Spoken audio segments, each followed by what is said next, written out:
Il y a des rencontres qui font tout basculer. Bienvenue sur Tipping Point. Nous sommes Lucie et Romain, entrepreneurs convaincus que les entreprises et ses leaders jouent un rôle déterminant dans la construction du monde de demain. Un monde que nous rêvons plus juste, plus inclusif et plus respectueux. Nous dénichons pour vous des leaders inspirants et engagés. Ils ont à cœur de vous parler de leur tipping point, ces moments où tout a basculé pour eux. Peut-être deviendront-ils l'un de vos tipping points ? Bonne écoute !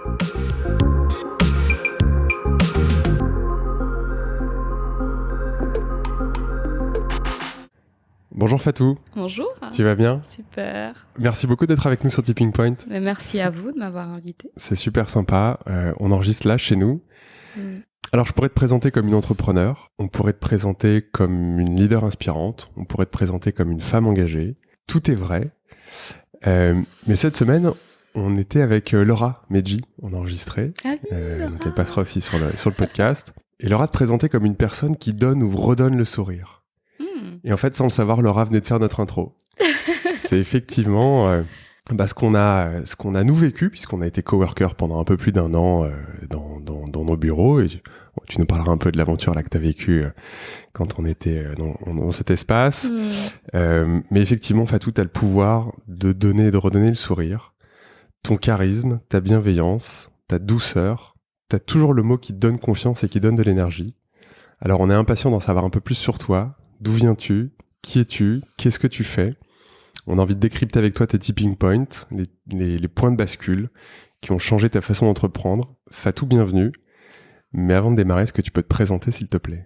Oui, ah là là, vous m'avez eu. Je suis vraiment émue par... L'émotion, c'est quelque chose qui revient beaucoup chez moi. Donc, c'est un fil conducteur aussi dans mon parcours. Me présenter très rapidement, je suis Fatoumata, tout le monde m'appelle Fatou. Je suis arrivée en France en 2007, après avoir fait mon baccalauréat à Tunis et après avoir quitté la Guinée à 14 ans pour aller faire mes études lycée à Tunis. Et comment me présenter ? J'ai fait un parcours assez atypique, je dirais. J'ai fait la fac de lettres à Montpellier. J'ai d'abord commencé à Béziers, puis ensuite j'ai demandé à être transférée à Montpellier. À Montpellier, sur un coup de tête, j'ai vu une affiche. Est-ce que vous voulez aller faire un séjour aux États-Unis ? Et je suis allée vivre aux États-Unis à Upstate New York. Donc pendant une année, qui a été aussi un tipping point, je dirais, dans ma vie. Et je suis rentrée à Paris. Donc je suis rentrée en France et je voulais vivre à Paris. J'avais jamais vécu à Paris auparavant. Et je suis montée à Paris en me disant, je veux vivre ici et je dois trouver un travail, me débrouiller pour réussir à rester à Paris. Donc, j'ai fait une alternance. Donc, j'ai commencé ma vie professionnelle très tôt, en fait, du coup, grâce à l'alternance, à l'EFMA, qui a été mon premier employeur officiel, on va dire. L'EFMA, c'est quoi ? Alors, c'est une organisation interbancaire donc qui a pour mission d'accompagner tout ce qui est retail banking. Donc, c'est les banques de détail dans leur transformation digitale. Je suis arrivée à l'EFMA à 21 ans. Voilà, où j'ai passé un entretien avec Céline, qui a eu un coup de cœur pour moi et qui m'a donné ma chance. Et avant ça, j'avais beaucoup galéré. J'avais passé 6 mois à chercher une alternance. J'avais eu pas mal de refus parce que j'étais pas le profil idéal, quoi. On n'attendait pas, j'arrivais d'une fac de province. Avant la fac de province, j'arrivais du continent africain et puis à Paris, ça reste une ville où on a beaucoup de c'est une ville qui marche avec beaucoup de codes et je rentrais dans aucune case. Donc j'avais fait énormément d'entretiens et l'EFMA m'a donné ma chance. Voilà. Donc c'est une entreprise qui compte beaucoup pour moi, avec laquelle j'ai toujours de très belles relations et où je suis restée en contact avec les salariés. Donc voilà. Donc ensuite j'ai fait 7 ans et demi à l'EFMA, où j'ai rencontré mon mentor, Patrick Desmarais, qui est une personne qui m'a énormément marquée. Et à chaque fois, je me dis, mais est-ce qu'il sait à quel point il m'a marquée, en fait ? Donc pour moi, c'est aussi un tipping point dans le sens humain, c'est-à-dire qu'il y a des personnes qui rentrent dans nos vies, qui n'ont pas forcément conscience de l'impact qu'elles peuvent avoir sur notre parcours, en fait. Et souvent, je me dis, il faudrait leur dire. Tu vois, faudrait leur écrire, faudrait leur faire leur dire merci. Voilà, exactement. Et c'est quelqu'un qui Donc ancien HEC, qui allait à la retraite. Donc je suis arrivée 3 ans avant son départ à la retraite et qui m'a fait confiance tout de suite. C'était le CEO de la boîte et il m'a donné ma chance avec Céline, avec Patrick Vieux. J'ai eu des super collègues et très tôt j'ai dû gérer des gros projets un peu fous. On m'avait amené à Mumbai organiser des événements. J'avais jamais été en Inde avant. Dans l'organisation, à l'EFMA, tu fais quoi? C'est quoi ton job? Alors en fait, je suis arrivée d'abord pour coordonner les roadshows. Donc c'était des événements qu'on organisait pour pousser des rapports. Donc on allait faire un rapport avec Capgemini, avec Accenture, avec Roland Berger sur plein de sujets et thématiques liés à la banque de détail. Et il fallait faire la promotion de ces rapports. Donc soit via des événements en ligne, donc des webinars, soit via des événements physiques. Voilà. Et moi j'étais en charge de monter tous ces programmes avec les différents partenaires. Et puis ensuite j'ai touché à tout. Je faisais tout, le café. Je faisais des événements physiques, mais en bric-et-broc, parce qu'au début, j'étais pas totalement dans le département événementiel. Je faisais aussi de l'administratif. J'avais un rôle très polyvalent. Et Céline, en fait, 3 mois après que j'arrive à l'EFMA, m'annonce qu'elle est enceinte. Elle me dit, en fait, on trouve que t'es génial, que tu fais super bien le boulot et tu vas me remplacer pendant mon départ. Voilà, pendant mon congé maternité. Et elle part 6 mois et je me retrouve un peu en spotlight à l'EFMA. Et je collabore beaucoup plus avec Patrick Desmarais parce que du coup, parce qu'il travaillait énormément avec Céline et je gérais son agenda. Je faisais pas mal on a vraiment une collaboration qui s'est accélérée avec ce congé maternité de Céline. Et j'ai pris je dirais pas que j'ai pris de la place, mais c'est un moment qui m'a aidé à trouver ma place, en fait, dans l'entreprise, à avoir des missions un peu plus focus, et puis à me sentir utile. Tout le monde, souvent on avait besoin de moi, on me demandait des conseils, de l'aide, et puis ça m'a ouvert la porte à mes promotions qui ont suivi par la suite, c'est sûr, parce que Céline est revenue. Entre-temps, moi, j'avais monté des projets et j'avais prouvé que j'étais capable de délivrer. Et du coup, j'ai eu des belles opportunités. Et quand Patrick Desmarais est parti à la retraite, il a refait une réorganisation il a fait une transition avec le nouveau patron qui est arrivé par la suite et il m'a donné la responsabilité du département événementiel. Donc, je me suis retrouvée avec une équipe. Voilà, donc c'était un challenge. C'est un vrai challenge. La première fois en position de management. Exactement. Sans avoir managé avant, en fait, et sans avoir eu de formation de manager aussi. Et c'est quoi là, du coup, les choses qui sont peut-être plus compliquées ou même plus faciles pour toi? C'est quoi les questions que tu te poses? Comment est-ce que tu abordes ça? Alors au début, c'était compliqué parce que bon, déjà je recontextualise, j'arrivais à 21, je vais avoir 25 ans. Et avant moi, dans cette entreprise, il y avait eu d'autres personnes qui avaient travaillé pendant quelques dizaines d'années. Et dans le département événementiel, il y avait 2 personnes qui avaient travaillé, qui étaient là depuis 15 ans et qui, je pense, auraient mérité cette promotion. Donc au début, il y a je me retrouve dans une dynamique où je suis responsable d'un département avec 2 personnes qui se sentent pas entendues, pas comprises, et moi je me sens pas légitime. Et je me dis bon, en fait, je dois les inclure énormément. Comment est-ce que je fais en sorte de justement pas arriver avec mes grands sabots? Et comment est-ce que je fais en sorte que ces femmes, en fait, qui ont donné énormément à cette entreprise et qui sont aussi plus âgées que moi, en fait, comment est-ce que je fais en sorte de comprendre leur expérience? Comment je fais en sorte de transformer cette frustration en opportunité de collaboration? Et ça, je le sens très très tôt, parce que c'est tendu. Il y a une tension en interne qui est assez palpable. Et d'ailleurs, voilà, au moment où j'ai cette promotion, j'ai une autre collègue qui a un autre très très beau parcours aussi en ce moment dans une fintech française qui a aussi une promotion au même moment que moi. Donc on a un peu grandi ensemble à l'EFMA et on est partis au même moment de l'EFMA. Voilà, toutes les deux. Donc c'est assez rigolo parce qu'on se suivait comme ça. Et puis très tôt, donc j'ai ces 2 personnes et je dois recruter une équipe. Donc je fais revenir des stagiaires avec qui j'ai bossé, que j'adorais, que j'adore et avec qui je suis toujours en très très bonne relation.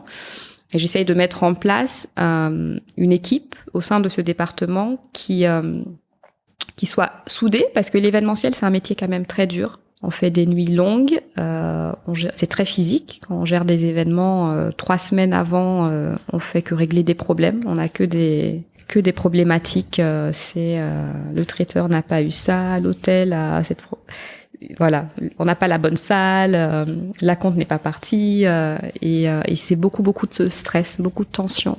Donc pour moi, mon objectif, c'était vraiment comment est-ce que je fais en sorte que ces personnes arrivent à collaborer ensemble dans un objectif commun, qui est de délivrer un événement. Et je pensais toujours aux participants, c'est est-ce que les participants quels souvenirs on leur laisse? Parce que souvent, c'est des banquiers qui viennent du monde entier.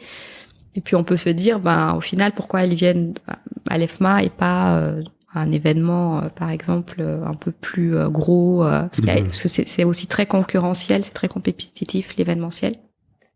Et ce qui me drivait beaucoup, c'était est-ce que les participants sont heureux? Est-ce qu'ils sortent de là grandis? Est-ce qu'ils ont eu accès à du contenu de qualité? Est-ce qu'ils ont fait de belles rencontres? Et collectivement, j'essayais vraiment d'infuser ça à l'équipe. Voilà. Donc, et puis je prenais aussi beaucoup de retours, c'est-à-dire que je faisais alors je les laisserai dire si j'ai été un bon manager ou pas. Je pense que voilà, on a une très très belle relation et que j'espère en tout cas leur avoir transmis et parce que j'ai beaucoup appris d'eux et j'espère leur avoir transmis aussi. Maintenant, c'est vrai que on faisait des one-to-one et je leur demandais, je me souviens, qu'est-ce que je peux améliorer de mon côté?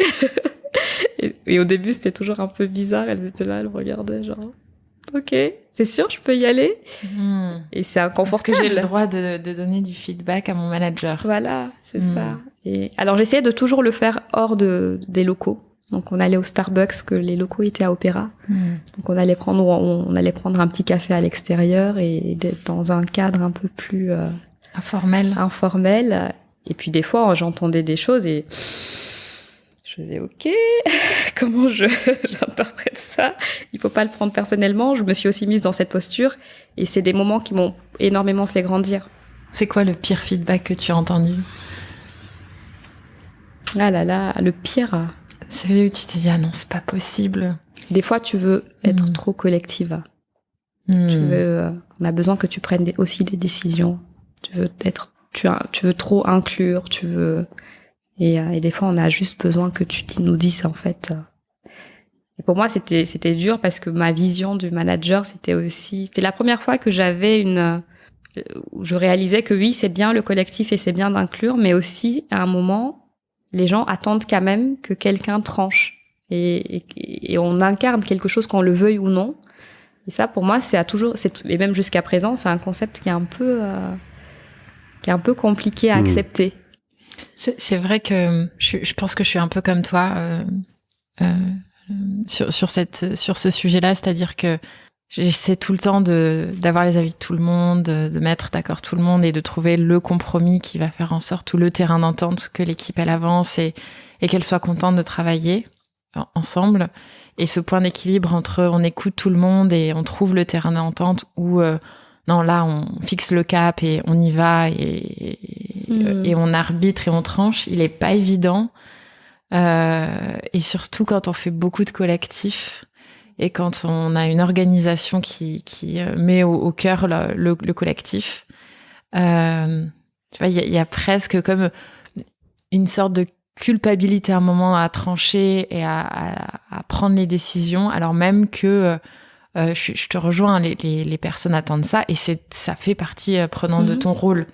Mais c'est pas évident quand on est en position de management pour la première fois et que justement on n'a pas envie d'un management bâton carotte, d'être celle qui décide, j'ai le pouvoir, je dis on fait. Ce point d'équilibre, je sais pas toi Romain comment tu l'as vécu aussi, parce que je sais que tu fais attention au collectif, mais c'est tout est question d'équilibre. Moi j'ai parfois le sentiment en fait que quand les règles en amont sont pas claires, sur quelles sont les décisions que l'on prend ensemble et quelles sont les décisions que l'on ne prend pas ensemble et qui me reviennent en tant que manager, ça crée une incompréhension et donc de l'inconfort pour le manager qui est en situation de décider et oui de l'incompréhension de la part de l'équipe qui dit mais moi je pensais qu'on était dans le tout collectif et en fait on n'est pas tout l'un ou tout l'autre, c'est j'ai le sentiment, mais parce qu'on s'est planté, et moi je me suis planté bon nombre de reprises dans ces décisions-là, et en fait,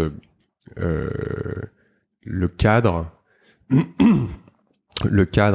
doit être posé, on doit être d'accord tous avec le cadre, et une fois qu'on est d'accord avec le cadre, alors on peut jouer avec les règles, et donc faire du collectif tantôt, et puis parfois faire la décision qui est... j'ai pas le mot en français, mais qui est accountable en fait, responsable. Ouais, responsable, qui est je vais me faire tuer là en ayant dit un mot. J'entends déjà mon copain Romain qui va me dire arrête de te la jouer Vandame. Ouais, qui est responsable en fait, et qui est-ce qu'on ira chercher en cas de problème. Mais c'est un mot qui est intéressant parce que accountability, j'ai presque envie de dire que ça n'existe pas en français. C'est un mot qui est très difficile à. Voilà, c'est plus que de la responsabilité, c'est porter la charge de la responsabilité. La pression, ouais, tout à fait. Tout à fait. Mais tu vois, Fatou, là, alors on est allé vite sur l'EFMA. Est-ce que t'es OK pour qu'on revienne un peu au début en Guinée? Parce que, alors nous, on te connaît un peu. C'est vrai. Mais je trouverais hyper intéressant que tu nous racontes ton début de vie jusqu'à Montpellier, qui n'est pas Montpellier, mais qui est Béziers. Ça, tu le découvres un peu plus tard. Parce qu'il je sais qu'il y a toute cette période de vie là qui est que nous on connaît avec Lucie, qui est extraordinaire, mais je crois que là il y a aussi des tipping points hyper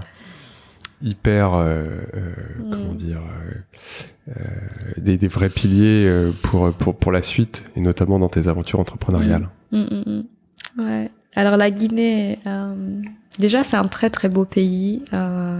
Alors, il y a plusieurs Guinées, donc c'est la Guinée-Conakry. C'est pas la Guinée-Bissau ni la Guinée équatoriale. C'est la Guinée-Conakry et c'est un très très beau pays. Donc, je suis née à Kamsar, donc une ville minière. Parce que la Guinée, c'est un pays qui est très riche, qui a beaucoup de... C'est le premier pays exportateur de bauxite au monde.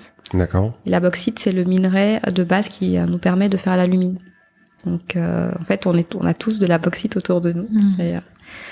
Et mes parents, en fait, mon père et ma mère travaillaient. Enfin, ma mère travaille toujours, elle va à la retraite l'année prochaine. Mon père a déjà pris sa retraite pour la Compagnie des bauxites de Guinée. Voilà. Donc les villes minières, c'est des endroits assez, c'est vraiment unique. Je pense qu'il faut aller, faut le vivre pour le partager. Donc déjà, tout est très carré. On a un dépôt qui est au centre de la ville minière qui fait un bruit tous les matins pour dire aux ouvriers, aux salariés, à tout le monde debout, il faut aller à l'usine. À midi, on revient à la maison. À 13h, on repart. À 16h, on rentre. Donc c'est hyper structuré. La vie est rythmée voilà. par ce dépôt. Par cette usine et ce dépôt qui fait c'est comme une c'est un bruit c'est comme une alarme en fait, mais qu'on entend dans toute la ville. Voilà. Donc c'est des moments, ça te donne le temps aussi et le rythme de ton quotidien et du coup les parents ont leurs enfants. Donc donc la ville minière, on a l'usine, on a les maisons qui sont toutes comment dire structurées par rapport à notre niveau de hiérarchie dans l'entreprise. On a les écoles. Ça veut dire que plus tu es haut dans la hiérarchie, plus tu as une grande maison? Souvent. D'accord. Voilà. Où tu as des à côté, pas comme une piscine par exemple. Voilà. Et d'ailleurs les célibataires, mon père au début il était dans le célibatérium, donc c'était des grandes tours où les célibataires habitaient en appartement. Voilà.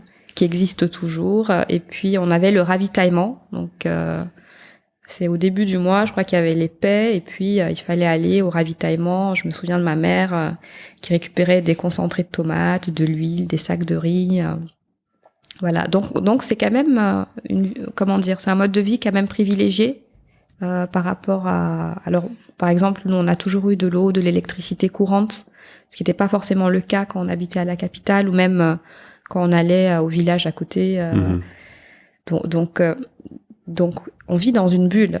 C'est vraiment, c'est un petit monde. Tout le monde se connaît et tout est organisé autour de la vie, autour de la mine. Et moi, j'ai eu la chance d'aller à l'école de la mission laïque française, donc qui était au départ une école qui était réservée aux enfants des, ce qu'on appelle les expats.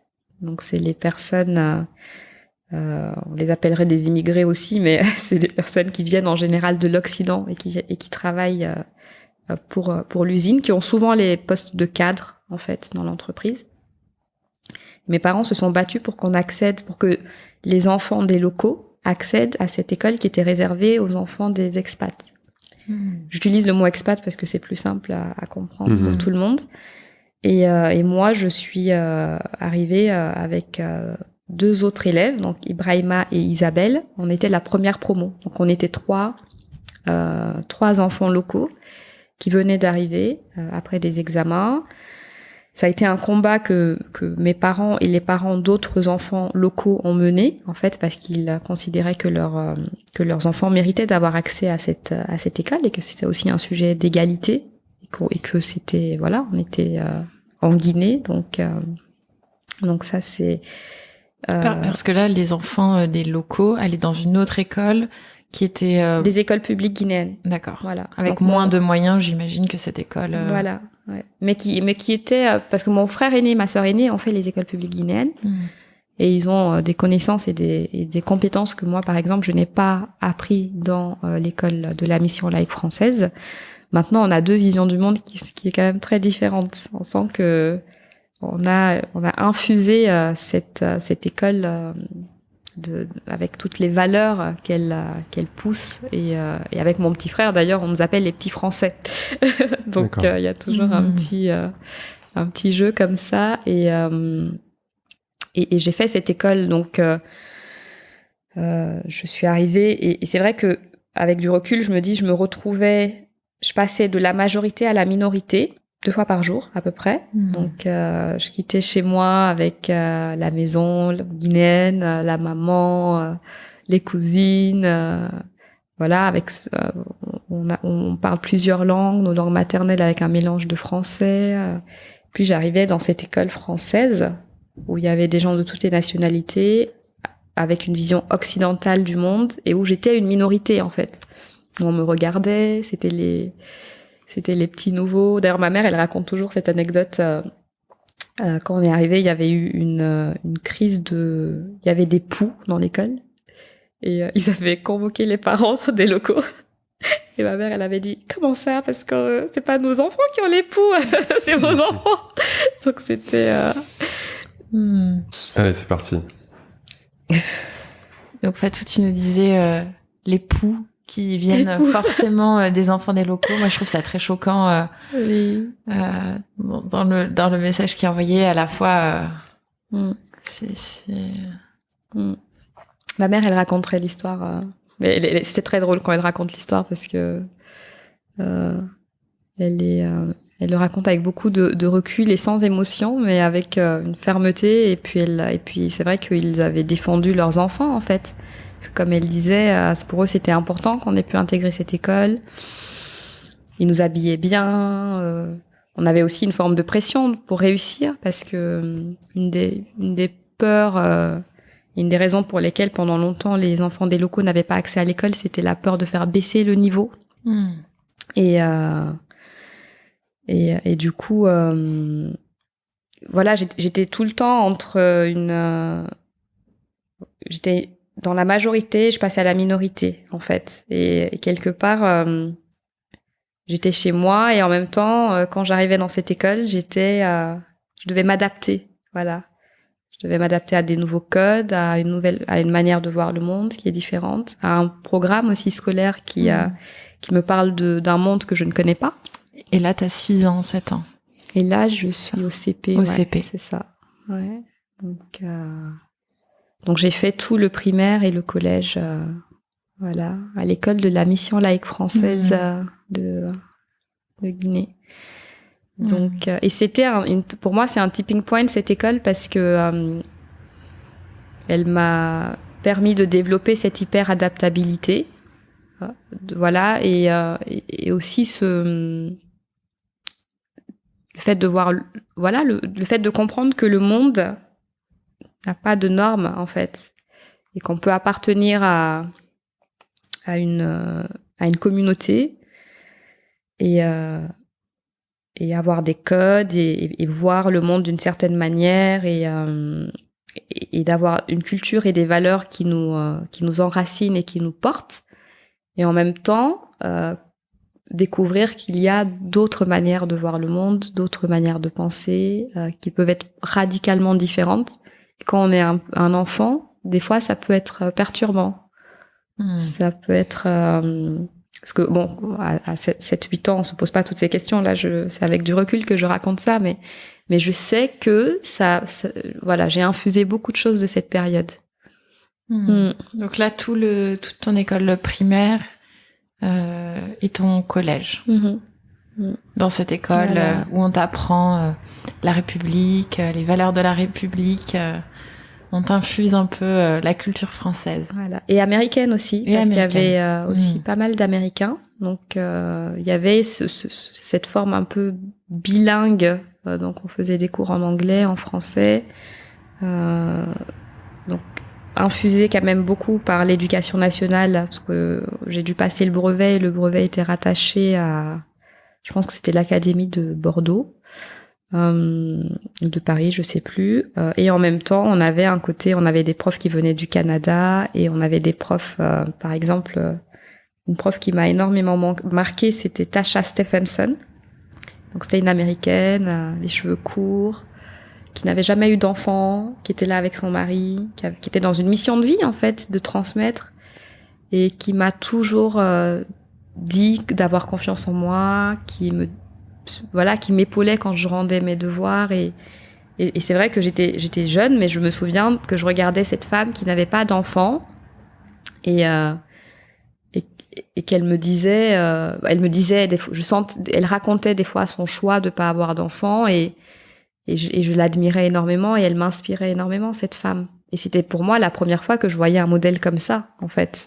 C'était un modèle très différent, par exemple, de la Guinée, qui est une société plutôt traditionnelle, et où il y a des femmes extraordinaires, aussi des femmes qui m'ont énormément inspirée, mes tantes, ma mère, mais qui voient le monde différemment de Tasha. Et j'avais des modèles vraiment qui se retrouvaient sur une base commune, et en même temps qui étaient très différents sur comment elles portaient leur mission de vie. Et c'est vrai que ça, par exemple, c'est une prof qui m'avait beaucoup marquée. Et tu peux nous en dire un tout petit peu plus sur la vision du monde, justement, que portent les femmes en Guinée, qui est très certainement bien différente de ce que nous, on vit ici en France?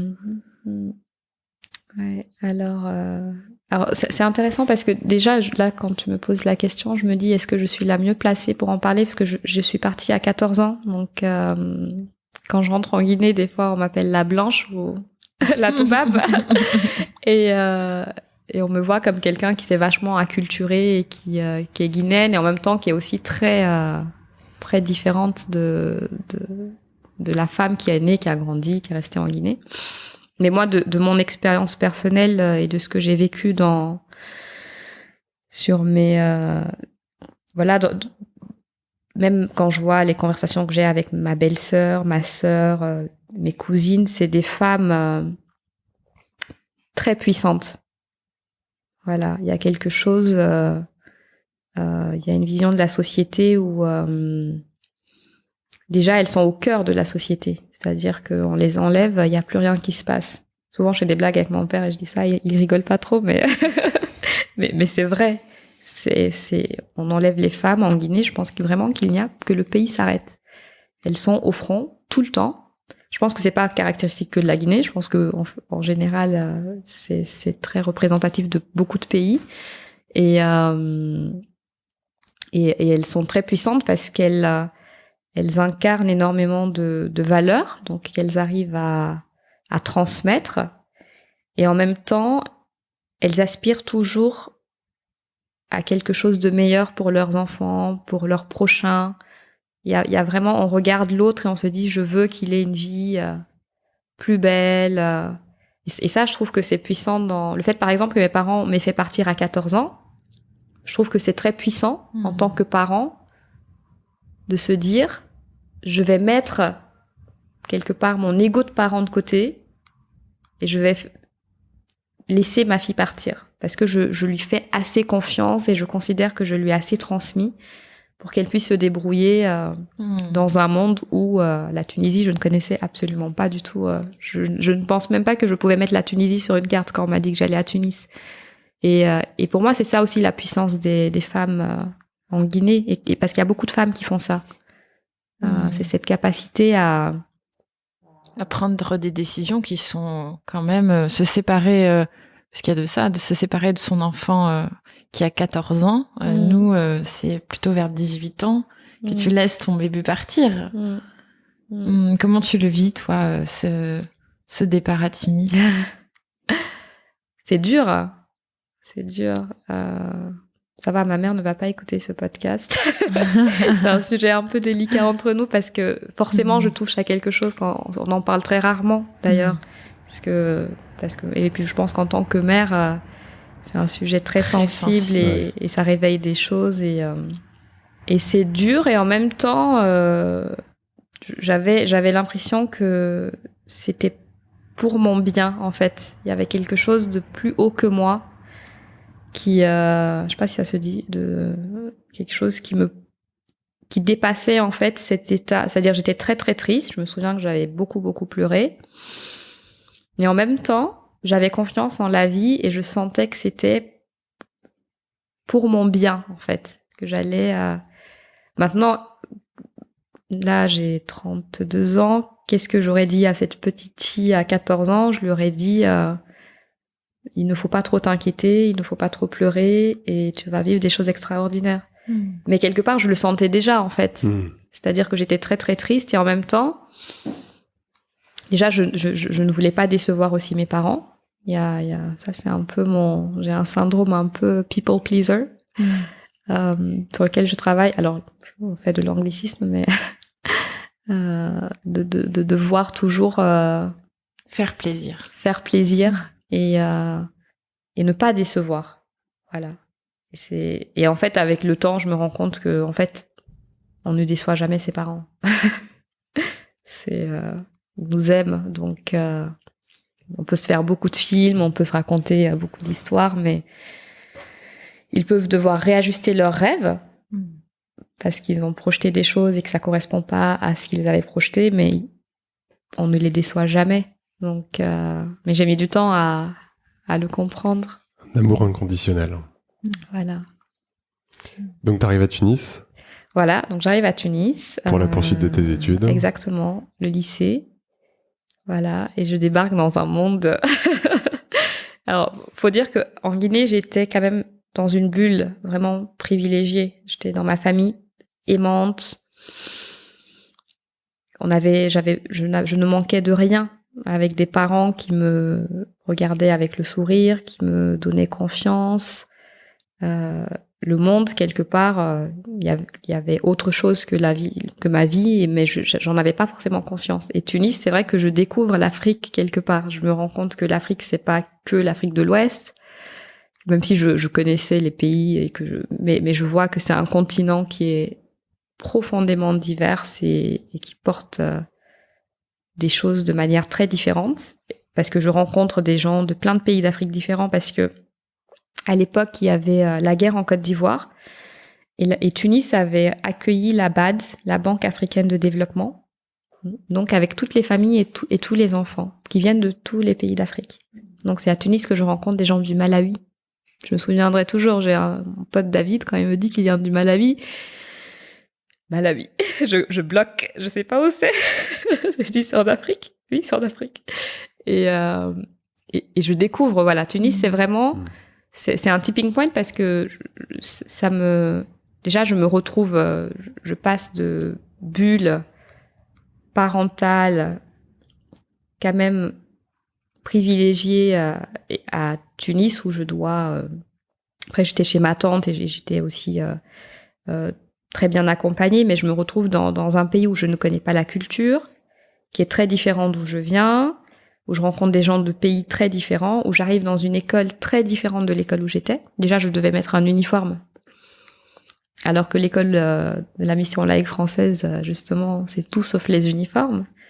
Là, j'étais à l'école internationale de Tunis et il faut mettre un uniforme, on doit tous être pareils. Il y avait un côté presque un peu conservateur, en fait. Et c'est vrai que je me retrouve un peu dans une sorte de tourbillon émotionnel. Et puis l'école, c'est pas pareil. En Guinée, on n'était pas très nombreux dans les classes. On avait des toutes petites classes. On était 12, des fois 3. C'était vraiment donc quand j'avais des lacunes, j'avais un prof qui était là, qui passait énormément de temps avec moi pour m'aider. À Tunis, on était 30.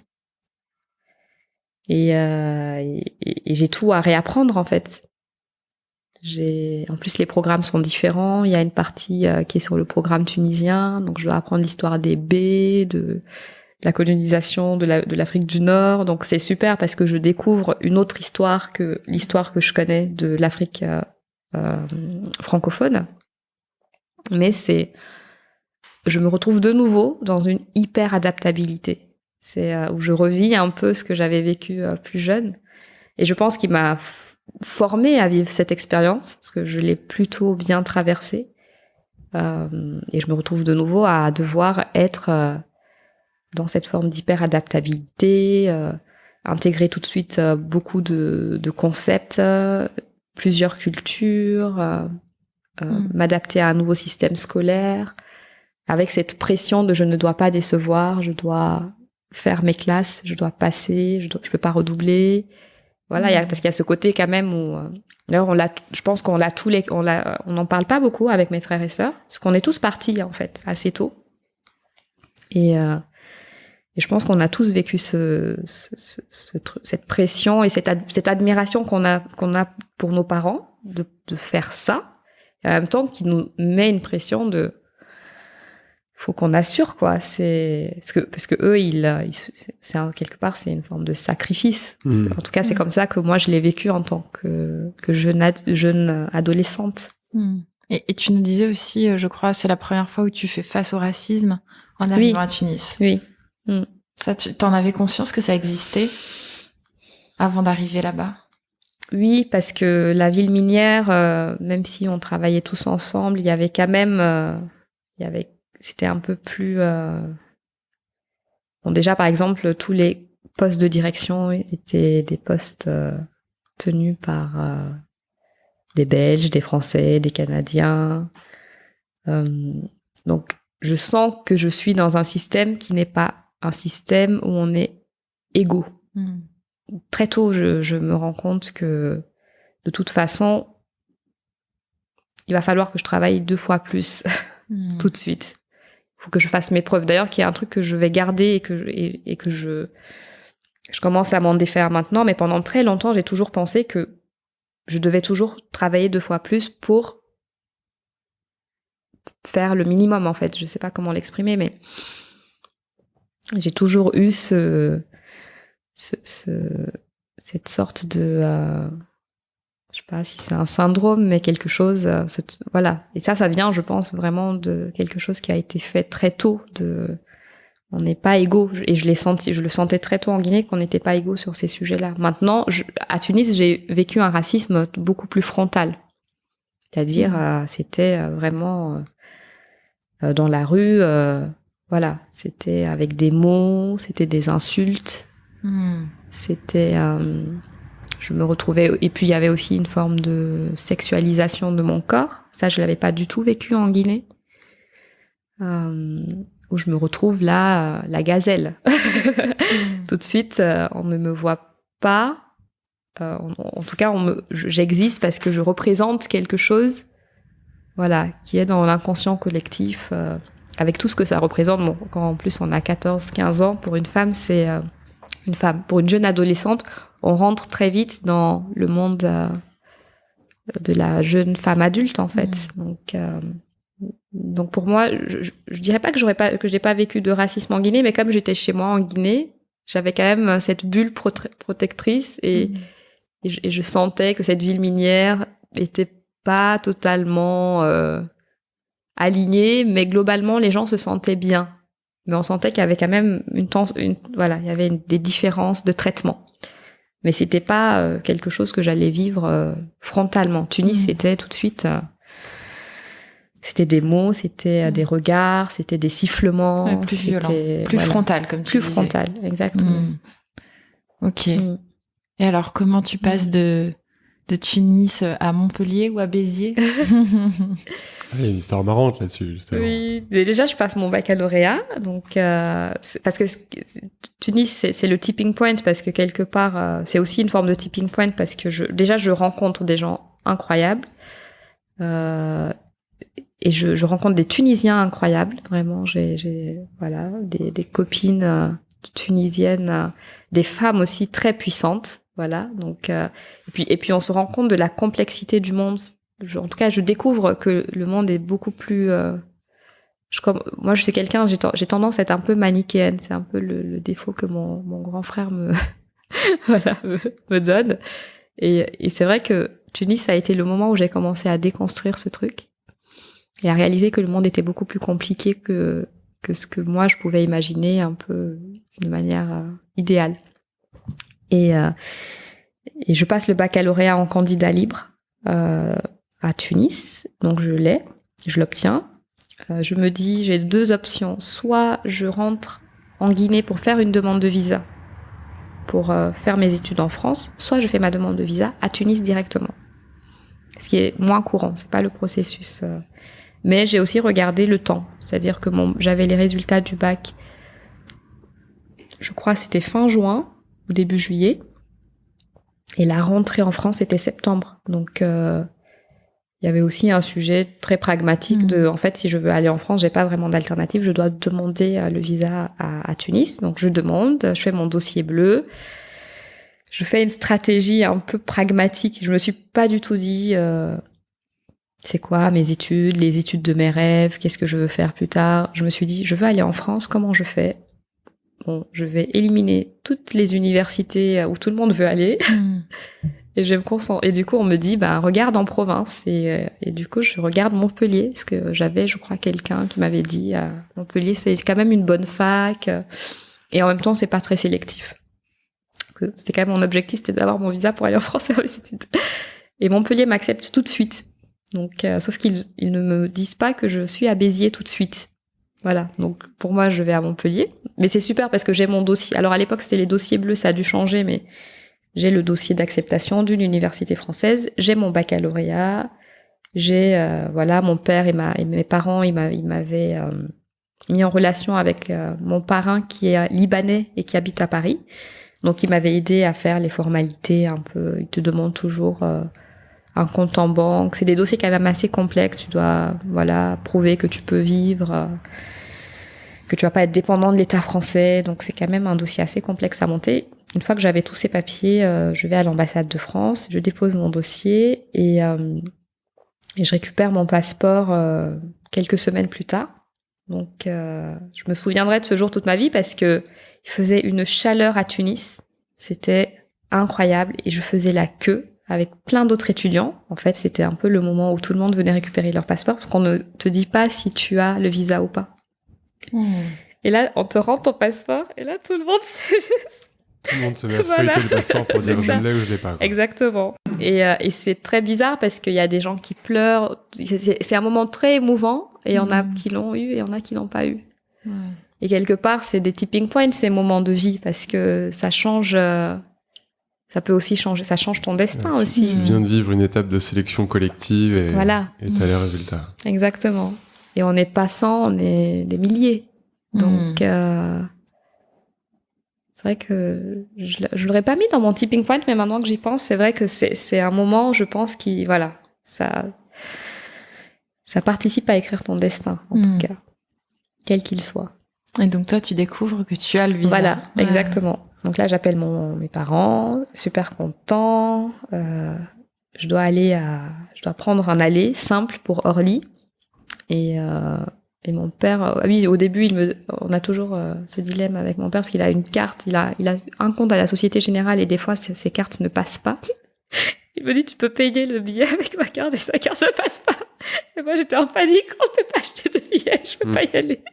Et puis, du coup, il utilise une autre carte et je me souviens que je prenais Tunis Air, donc un aller simple, Tunis-Orly. Et j'arrive en France et je descends à Béziers, parce que du coup, j'apprends que je vais à Béziers.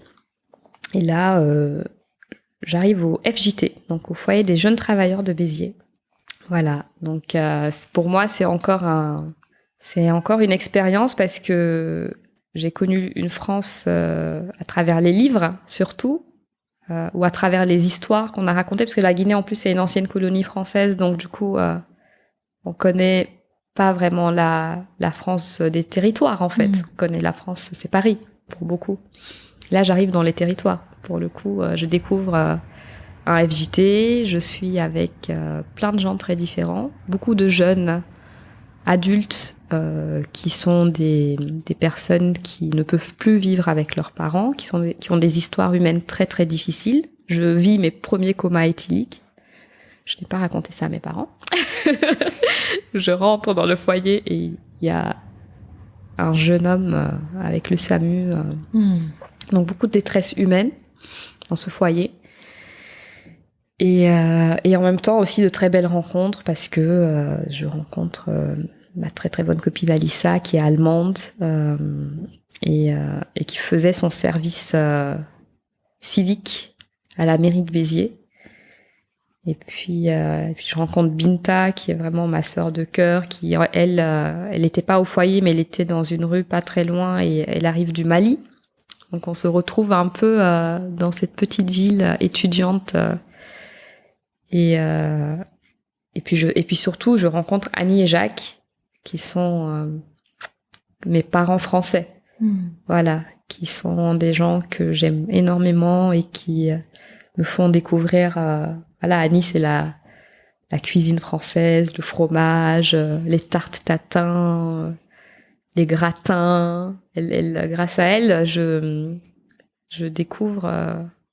Oui, j'apprends déjà une autre manière. C'est quoi la France qui est un peu moins théorique, on va dire, qui est un peu plus dans les émotions, dans la nourriture, et cette partie-là, c'est quelque chose qui n'est pas forcément, je trouve, assez mis en avant quand on parle de la France à l'étranger, par exemple. C'est-à-dire, on va toujours parler de la gastronomie, etc., mais cet accueil un peu gourmand qu'on retrouve dans les territoires. Et aussi un peu, comment dire, avec beaucoup d'humour. Je trouve qu'il y a quelque chose oui, de gourmand, en fait, avec les bonnes bouffes. Et ça, c'était très sympa. Tu fais des études de quoi, là, à l'époque ? Alors, licence en sciences du langage. Voilà, donc c'était... comme je vous l'ai dit, j'ai fait ma sélection de manière... très opportuniste. Ouais, celle qui allait te donner le facilement visa. Exactement. Ouais, c'est intéressant de dire ça parce que ces derniers mois, je me suis beaucoup posé la question si je devais refaire mes études, comment j'aurais fait. Et c'est vrai que j'aurais pas du tout choisi. T'aurais pris quoi ? Moi, je pense que j'ai un grand truc avec la politique. J'aurais adoré faire des sciences politiques. Peut-être un jour. Ouais. Mais c'est vrai que j'aurais pas du tout fait le... Et c'est vrai que là, tu me disais que demain non. Après-demain, tu commences une formation pour apprendre à coder. Oui. Que c'est un langage, quelque part. Exactement. Mais la politique aussi, c'est comment est-ce que tu maîtrises aussi un langage. Hein. Exactement. Quelque chose autour... Des codes. Ouais. C'est très français, d'ailleurs. L'autre jour, j'écoutais... un homme qui disait « il a de l'esprit ». Je me disais « qu'est-ce que ça veut dire ? Il a de l'esprit ». Et c'est vrai que il y a quelque chose de en parlant d'un homme politique, en disant ça. Et je me suis dit, c'est vrai que en parlant des codes, c'est très français de... C'est pendant tes études que tu pars aux US? Est-ce que tu nous as parlé tout à l'heure de c'est pendant mes études que je pars aux US. Et superbe expérience. J'ai eu la bourse du Languedoc-Roussillon et mes parents m'ont aussi aidée. Et c'était aussi génial parce que j'avais mon frère et ma sœur aînée qui, eux, faisaient leurs études aux États-Unis en parallèle. Donc, je découvre aussi le modèle américain. Et c'était un choc. Pourquoi? Alors, c'est un modèle qui me fascine. C'est-à-dire, quand j'étais là-bas,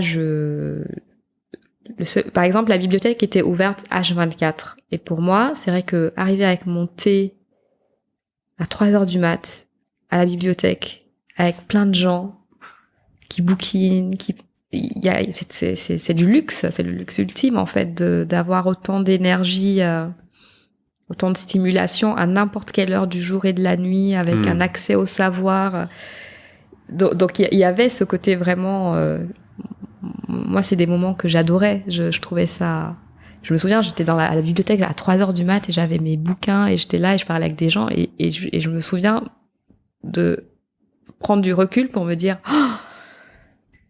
quelle chance quand même de vivre ça, d'avoir accès au savoir comme ça, sans limite. Et en même temps, je me souviendrai toujours quand on était allé avec c'était mon frère aîné et ma sœur. Eux, ils faisaient leurs études à Charlotte et on était allé faire du tourisme à Asheville, je crois, une ville du sud, et des regards des gens et de la violence aussi. Parce que tu étais noire? Oui. Et du besoin aussi d'appartenance à une communauté absolue. Alors que... Tu l'as moins senti en France? Oui. Même à Béziers? Même à Béziers. On ne me demandait pas d'appartenir et de revendiquer une...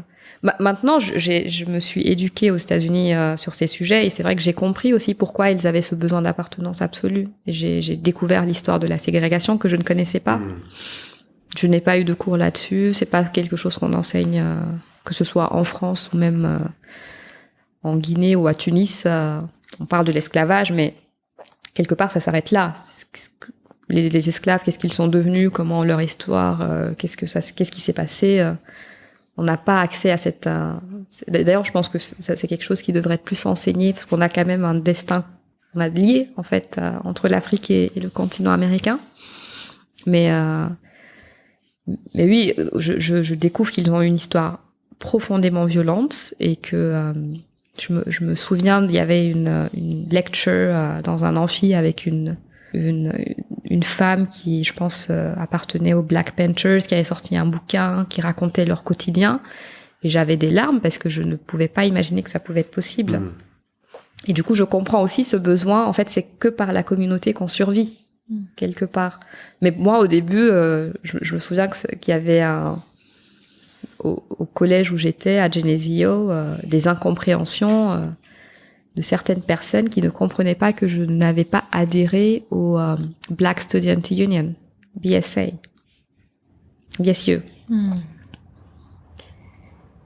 Et pour eux, c'était bizarre. You're black, like why don't you, like you need to come.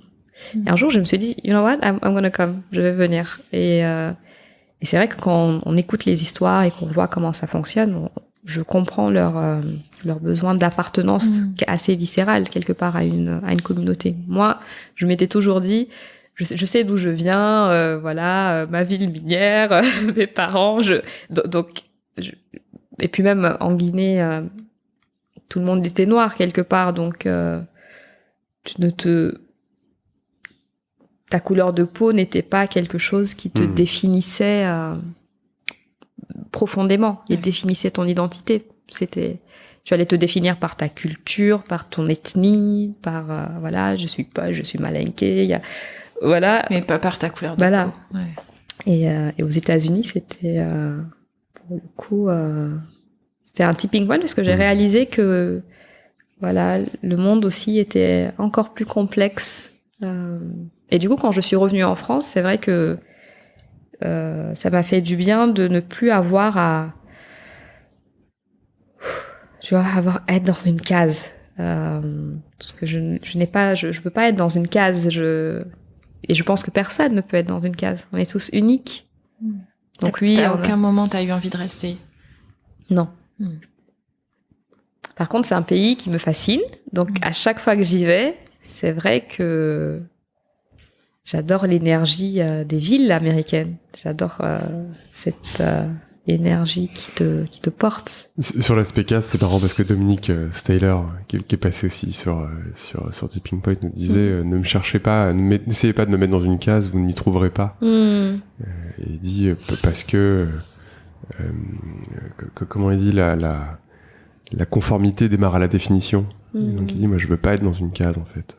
Je veux être un peu de tout. Je suis tout. Je suis il est mosellan, mais il dit je suis à la fois parce qu'il était ce territoire a été trimballé entre la France et l'Allemagne. Il dit je suis ni français ni allemand, je suis autre chose, je suis quelque chose de plus grand et c'est hyper intéressant que t'aies aussi toi ce sentiment de se dire je veux pas appartenir à une caste, à une ethnie, à une couleur, je suis Fatou. Qui est un cocktail de tout ça, en fait. Cocktail de tout ça, ouais. C'est comme un arbre, c'est-à-dire on a nos racines, donc ça nous ancre, on sait d'où on vient, etc. On a toutes ces choses, voilà. Puis on a le tronc, et puis on a les branches, et puis on a... Et on est tous un peu comme ça, je pense. Et c'est hyper intéressant de faire le parallèle, justement, en management d'équipe. On parle souvent du management d'équipe, interculturel, des métiers différents, etc. Mais ne serait-ce que d'aller sur à la fois le plus petit dénominateur commun, qu'est-ce qui nous relie, et puis finalement on est tous différents, donc comment est-ce que je manage une personne qui est plutôt extravertie, comment est-ce que je manage une personne qui est introvertie, parce que c'est aussi ça les différences et les cocktails. Toi, dans ton parcours, soit à l'EFMA, soit à You're Welcome, on y viendra juste après, comment est-ce que tu mets en musique tout ça? Parce que tu parles depuis tout à l'heure beaucoup d'adaptabilité, du sens du collectif. Comment est-ce que tu concrétises ça dans ton management ou dans ton activité au quotidien? Alors c'est vrai qu'à l'EFMA, j'avais une équipe qui venait de plein de milieux très différents et moi j'aime beaucoup la différence. Et je me demande si même j'ai pas un biais de recrutement par rapport c'est-à-dire à chaque fois que je vois quelqu'un, et quand je parle de différence, je parle pas forcément de différence, parce que je pense qu'il y a plein de types de différences. C'est-à-dire, des fois, je peux rencontrer, par exemple, un Parisien qui est né à Paris, qui a grandi à Paris, et je peux rencontrer une Guinéenne qui vient d'un milieu très privilégié en Guinée, qui a passé toutes ses vacances à Paris et qui a exactement les mêmes codes que cette Parisienne.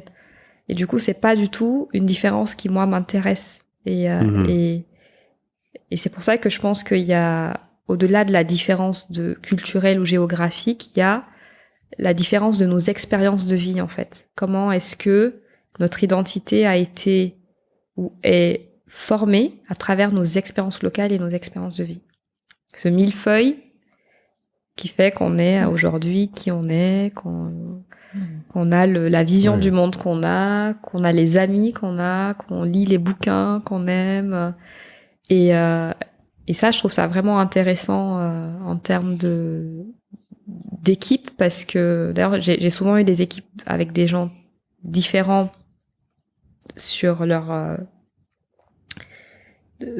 dans leur parcours de vie, mais aussi qui ont des fondamentaux très communs en termes de valeurs humaines et en termes de vision du monde et de sens qu'ils ont envie de donner à leur vie, à leur métier. Qu'est-ce qui fait que le matin tu as envie de te lever, en fait. Et souvent quand tu fais des métiers pas très gratifiants, l'événementiel c'est pas un métier gratifiant, tu bosses énormément pour que les participants, à la fin, viennent te remercier, ce qui fait toujours plaisir, mais rentre chez eux et tu repars sur une autre mission. Ce qui fait que tu te réveilles le matin, c'est ton équipe.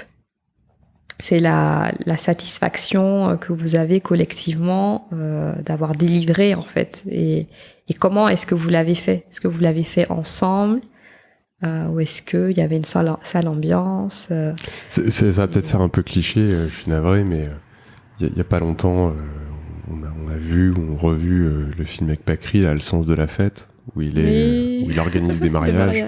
Et il passe tout le film à expliquer, on s'adapte, on est là pour le client, on est là pour le faire rêver. Il vit galère sur galère, il a envie de dropper sa boîte, il en peut plus, etc. Et bon, pour ceux qui n'ont pas vu le film, je vais spoiler alerte, mais à la fin, il dit ok, c'est bon, je rempile et rendez-vous mardi prochain sur tel événement, sur tel salon. Oui, parce que c'est des métiers d'émotion. Et c'est des métiers humains, parce c'est l'événementiel, c'est faire travailler des corps de métier. Donc il y a la technique, il y a le traiteur, il y a l'hôtel, il y a les hôtesses, il y a les animations éventuellement. C'est faire travailler des gens qui ont des talents uniques, et c'est de faire en sorte qu'ils se mettent ensemble et qu'ils délivrent un show. Et ça, je trouve que c'est canon, parce que c'est faire en sorte que les gens aient des souvenirs mémorables. Voilà. Et moi, j'ai encore des fois sur LinkedIn des anciens participants qui m'écrivent "Oh, Fatoumata, how are you? Oh, I missed this event." Et ça me fait du bien, ça me fait vachement plaisir, parce que je me dis. Et ce que j'aime bien dans ce que tu décris, c'est les talents différents. Tu vois, sur cette question de la diversité, justement, moi j'en ai un peu assez qu'on dise il nous faut de la diversité, on n'a pas de noirs dans l'équipe, on n'a pas de femmes. Mais en fait, si tu peux être une femme et réfléchir exactement comme un homme, et donc tu peux prendre une femme, et est-ce que ça va vraiment t'apporter de la diversité, ou à contrario, comme tu le disais, si tu prends cette femme guinéenne qui réfléchit, qui pense, qui voit le monde comme la parisienne, est-ce que vraiment ça t'apporte de la diversité et des talents différents dans l'équipe? Et je comprends cette nécessité à un moment de mettre des chiffres et d'avoir un rapport peut-être un peu plus simpliste.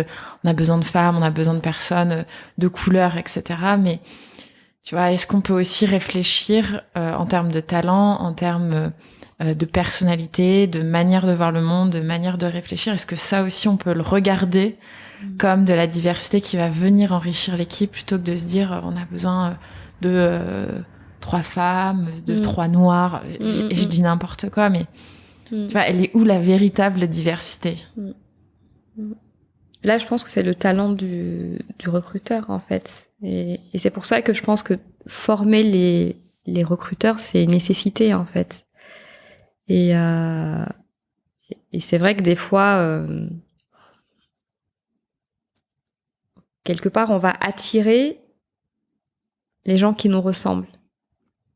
Donc, si on ne se fait pas un peu violence pour se dire bon, j'ai envie d'attirer des gens qui vont m'apporter une vraie valeur ajoutée à travers leurs expériences de vie, mais ces gens ne seront jamais attirés par moi parce que je suis quelqu'un de plutôt assez comment dire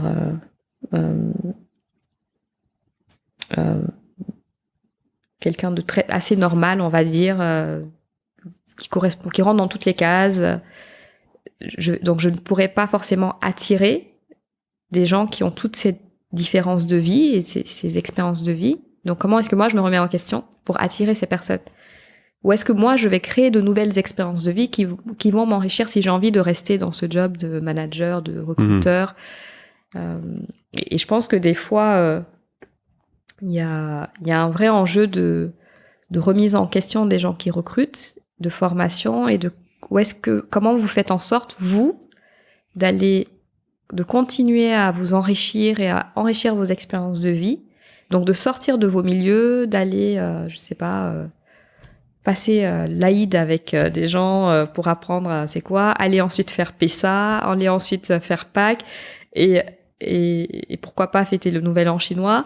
Comment est-ce que vous faites en sorte d'aller vous immerser dans des cultures différentes avec des gens qui ont des expériences de vie différentes pour comprendre et voir comment vous apprenez et comment est-ce que vous les attirez? Parce que on peut pas attirer les gens si à un moment on n'a pas cet effet miroir et s'ils se retrouvent pas un petit peu dans dans les valeurs que nous portons et dans qui on est profondément en tant que recruteur.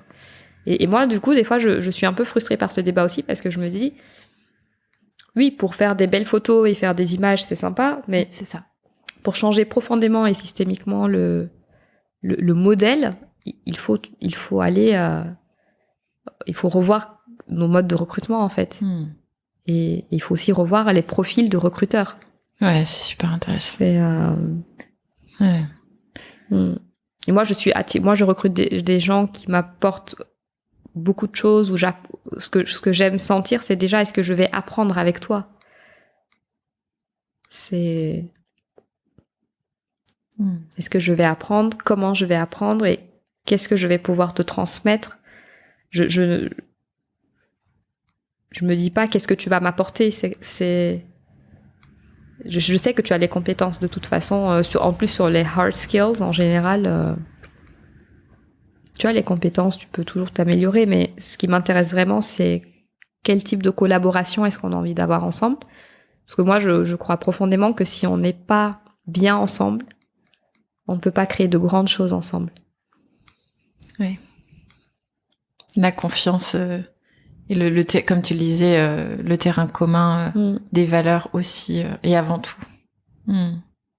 Et qu'est-ce qui te donne, toi, alors envie, à un moment, de passer de l'autre côté, d'être entrepreneur, de monter ton projet comment ça te vient? Alors, c'est une rencontre, déjà, avec Kathleen. Et aussi, je ne me sentais plus bien à l'EFMA. C'est-à-dire, il y avait eu un nouveau management. C'était plus... j'avais besoin de nouveaux défis. Et quelque part, j'ai eu une opportunité de partir à travers cette proposition de rejoindre un projet qui était déjà existant. Et ça a été un peu sur un coup de tête. Parce que d'un côté, je trouvais le produit super canon. Tu peux nous décrire Alors, You're Welcome, donc c'est un produit. Donc ça a été. Alors aujourd'hui, il est assez différent parce qu'il se focalise sur l'événementiel. C'est drôle parce que je parle d'événementiel tout à l'heure, mais à la base, c'était permettre à tous les clients des hôtels de pouvoir réserver n'importe quel produit en fait via une application. Donc je suis au Transat. Je veux mon verre de champagne. C'est du F&B, c'est du food and beverage. Voilà, exactement. J'utilise You're Welcome, je commande, le serveur reçoit ma localisation, la description de ma commande, prépare ma commande et me la livre. Voilà. Donc déjà, moi, quand on m'a pitché le projet, j'ai trouvé que c'était une super idée. Et Kathleen, donc, c'est aussi quelqu'un que j'adore son énergie, en fait. C'est quelqu'un qui est hyper enthousiaste et qui embarque. Et j'avais l'EFMA qui ça se passait pas très bien et puis j'avais envie de partir. Voilà. Donc je demande une rupture conventionnelle et du coup comment j'ai rejoint en fait moi je me suis jamais pensée comme entrepreneur et je pense que j'aurais pas eu ces 3 cocktails, c'est-à-dire j'aurais pas eu cette rencontre avec Kathleen. La possibilité c'est-à-dire de comprendre ce produit qu'il me plaise, où je me dis ah tiens je peux apporter ma petite patte, tu vois, mes compétences, etc. Et une situation au travail où je me sentais pas bien. Si je me sentais bien à l'EFMA et que j'étais toujours, je serais jamais partie. Donc j'aurais pas eu ces trois ingrédients, je pense pas que je serais. Comment tu peux dire que t'es pas une entrepreneur? Je peux dire entrepreneuse. Hein. Comment est-ce que tu peux dire ça avec le parcours que tu viens de nous décrire là jusqu'à présent? T'es une super entrepreneur. Qui fait à 14 ans ce que t'as fait? Qui passe le bac en candidat libre et va choper un visa en Tunisie pour arriver en France, à Béziers, qui se bouge pour choper une bourse et partir aux US. Non, moi je trouve que t'es, et on le disait un peu en intro, t'as le smile, etc., mais t'es une vraie entrepreneur. C'est hyper inspirant ce que tu racontes, et pour le coup, nous, la volonté qu'on a avec le podcast, c'est aussi de mettre en mouvement les gens, vous voyez que voilà, il faut, on peut aller de l'avant et on a plein dans chacun de nos histoires des petits moments qui nous ont fait avancer. Et c'est aussi ça, être entrepreneur. En tout cas, moi, je trouve que tu es un exemple pour nous. Et c'est ce que tu as fait, en entreprenant aussi avec You're Welcome. Et donc, on était, voilà, c'est ça, sur You're Welcome. Ouais, ça savoir un peu ce que tu en retiens de cette expérience, qui est donc ta première expérience entrepreneuriale au sens premier du terme. Toi, tu le définis, mais pas nous. Tu vois, qu'est-ce que tu as appris? Qu'est-ce que tu en retires? Qu'est-ce que tu en retiens? Comment cette aventure, là, pendant, c'est quoi, 2 ans à peu près, t'as aussi forgé... ouais.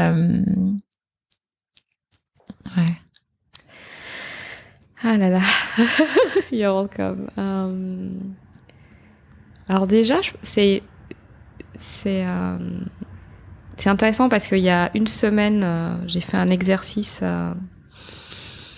de gratitude qui demande. Donc parce que en ce moment, je suis dans une phase où je réfléchis beaucoup sur pas mal de sujets et je devais écrire tout ce que j'ai fait dans ma vie, toutes les choses que j'ai faites pour lesquelles j'ai de la gratitude. Et j'ai mis You're welcome. Je m'y attendais pas parce que c'est une aventure qui a été hyper intense, qui m'a demandé beaucoup. et le fait de mettre le mot gratitude, en fait, ça m'a fait vachement de bien et j'ai réalisé tout ce que ça m'a apporté. Voilà. Et des fois, on a besoin de sortir comment dire, des biais qu'on peut avoir sur qu'est-ce que ça veut dire d'entreprendre, qu'est-ce que ça veut dire l'échec, qu'est-ce que ça veut dire la réussite. Et c'est une aventure que j'ai vécue avec beaucoup de montagnes russes. Donc j'ai rencontré Kathleen grâce à l'Evo, qui est un réseau que j'ai monté en 2013. Donc qui était destiné à le réseau que j'ai monté, j'avais 21 ans, donc c'était surtout les femmes qui arrivaient en entreprise, donc les jeunes femmes d'entraide. On faisait surtout des événements, on s'est surtout fait des très bonnes copines, et puis on faisait du coaching, comment négocier son salaire, etc. Et Kathleen est venue à un événement que j'organisais. Donc j'ai eu un très très bon feeling avec elle parce que c'est vraiment une chouette personne. Elle m'a très rapidement parlé de You're Welcome et puis on s'est recontacté plus tard, au moment où ça se passait pas très bien à l'EFMA. Et puis elle m'a dit voilà, je cherche une troisième cofondatrice. Elle m'a pitché ce super projet avec beaucoup d'énergie, beaucoup d'enthousiasme et puis j'avais une envie, le fait que j'avais vraiment envie de quitter l'EFMA. Je savais pas pour aller vers où. J'avais quand même eu énormément de liberté à l'EFMA et je me voyais pas retourner dans une entreprise. C'est vrai que l'EFMA, c'est une PME française, mais très internationale. J'avais une équipe, je travaillais avec des gens de Karachi, de Slovaquie. Ma langue de travail, c'était l'anglais. Donc, ça me permettait aussi de me protéger un peu parce que une de mes peurs que j'ai beaucoup déconstruite ces dernières années et surtout cette année, c'est d'écrire en français. Voilà. Et parce que j'ai toujours très mal écrit, j'ai toujours eu un peu de difficultés et ça va beaucoup beaucoup mieux. Mais c'est vrai que le fait de trouver un boulot qui me permet de continuer à écrire en anglais, c'était aussi une manière pour moi de me cacher et de continuer à fuir ce handicap et en fait j'ai découvert grâce à You're Welcome ce que j'aime appeler le back-end. Donc c'est vrai que pour moi, en fait, merci pour tout ce que tu as dit, Romain, et en même temps l'entrepreneuriat comme je l'imagine, qui est beaucoup plus formaté, c'est vrai que ça n'a rien à voir avec la vie que j'ai eue justement. Tu vois, quand je pense au pacte des actionnaires, la première fois que j'ai entendu parler du pacte des actionnaires avec You're Welcome, que j'ai lu le pacte des actionnaires, je me suis dit, qu'est-ce que c'est que ça? Qui a inventé ce système? Comment? Qui s'est assis un jour et s'est dit, c'est comme ça qu'on doit organiser une entreprise? Et c'est comme ça qu'on doit organiser du capital et gérer une société. C'est un peu comme une mini-société, en fait. Société dans le sens vraiment social du terme. Avec, c'est pas l'église au milieu du village, mais il y a quand même quelque chose de, voilà, le pacte des actionnaires. Et il y a plein de choses comme ça que j'ai découvertes avec l'entrepreneuriat. C'est cette machine que je trouve qui n'est pas du tout accessible, c'est-à-dire pour plein de monde. Le back-end, donc ce côté un peu... il y a le pacte des actionnaires, il y a le côté... déjà, le fait de développer un produit technologique. Moi, aujourd'hui, j'adore le côté produit et je fais d'ailleurs des missions autour de ces sujets. Mais au tout début, c'était du chinois pour moi. C'était quelque chose qui... chinois, si on peut dire ça, mais c'était quelque chose qui... ça me semblait inaccessible. Et cette aventure, elle m'a aidée à avoir plus confiance en moi, à rencontrer des gens incroyables. Donc vous, clairement, c'est une aventure qui m'a ouvert des portes humaines vraiment incroyables. Et c'est aussi une aventure qui m'a aidée à comment dire, à comprendre ma valeur. C'est-à-dire que pendant très longtemps, voilà, ça va rejoindre avec ce que je disais par rapport à la Guinée, ce syndrome de il faut toujours faire plus, il faut travailler plus pour avoir de la valeur en fait, pour être reconnu, pour se sentir bien, en fait, un besoin de reconnaissance, clairement. Donc je connectais systématiquement le besoin de reconnaissance à ma capacité à délivrer. Et avec You're Welcome, j'ai un peu, comment dire, j'ai touché la limite de ce syndrome. C'est-à-dire, je me suis rendu compte que je pouvais surdélivrer. En fait, c'est pas forcément là que j'allais me sentir bien. En fait, c'est pas en poussant un projet à 1000% que j'allais me sentir alignée. Il me manquait des fondamentaux. Et comme c'est un projet que j'ai rejoint, par exemple, il me manquait du sens. Pourquoi je faisais ça? Pourquoi je me réveillais le matin? Pourquoi j'étais dans cette aventure, en fait? Donc, au début, c'était passionnant et c'était excitant et j'apprenais énormément de choses. Mais à un moment, je me suis sentie... en plus, bon, c'est la première fois que je faisais ça, donc j'osais pas aussi forcément... J'étais très naïve quand je me suis lancée. Parce que je ne connaissais pas. Et parce que je me suis dit, je connais pas, donc autant... justement, c'est pas une raison qu'on ne connaît pas. En fait, faut aller creuser, chercher, demander des conseils. Et clairement, sur ma deuxième aventure, je sais qu'il y a énormément de choses que je ferai pas et que You're Welcome m'a donné la confiance pour apprendre, pour faire des erreurs en fait, et que sur ma deuxième aventure, il y a énormément de choses que je ferai différemment. Tu peux nous donner 2-3 exemples? Qu'est-ce que tu ferais différemment et qu'est-ce que toi tu conseilles à ceux qui se lancent, tu vois, pour leur donner confiance et leur donner ces 2-3 apprentissages pour aller un poil plus vite? Il ne faut pas être naïf. Ça veut dire quoi, être naïf? C'est-à-dire que il faut se poser les questions inconfortables. C'est pourquoi vous êtes là?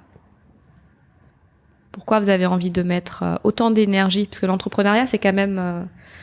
c'est beaucoup, beaucoup de travail. C'est des jours et des nuits de boulot, des fois des week-ends, des fois...